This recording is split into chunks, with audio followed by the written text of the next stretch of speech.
Welcome back to Drive the Wheel. Today we're diving into a unique and fascinating car that often sparks conversations among enthusiasts, the Mazda RX-5. Known in many markets as the Mazda Cosmo, this was a car born in the mid-1970s that carried Mazda's obsession with rotary engines into a sleek and stylish package.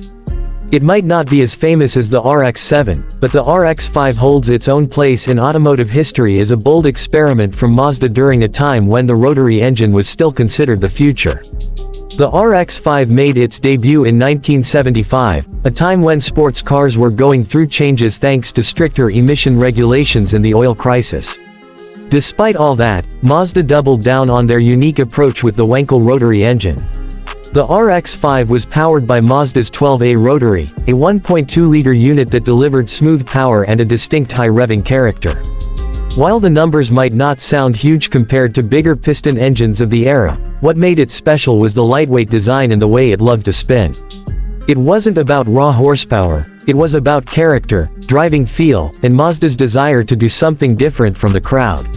Styling was another area where the RX-5 stood out. It had long, flowing lines, pop-up headlights, and a very distinctive fastback coupe design that gave it a premium, almost exotic look. Some even compared it to European Grand Tourers of the time, which was no accident. Mazda wanted this car to feel sophisticated, like a blend of sporty performance and luxury flair. Inside, it was fairly advanced for its day, with comfortable seating, a driver-focused dash, and equipment that gave it a more upscale feel compared to many competitors. On the road, the RX-5 wasn't a raw sports car in the way the RX-7 would later become. Instead, it leaned more toward being a stylish cruiser, a car you could drive long distances in with comfort, while still enjoying the thrill of the rotary engine when you pressed your foot down. It was Mazda's attempt to broaden the appeal of the rotary beyond just hardcore enthusiasts. Today, the RX-5 is a rare sight. It never sold in huge numbers, and many were lost over the decades, but those that survive are treasured by collectors who appreciate the uniqueness of Mazda's rotary era.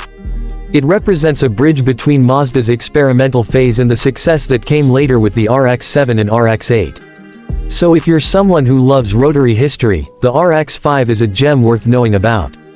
It might not be the loudest or the fastest, but it carries a spirit of innovation and individuality that perfectly reflects what Mazda has always stood for. This has been Drive the Wheel. Thanks for riding along with us, and stay tuned for more deep dives into the cars that shaped automotive history.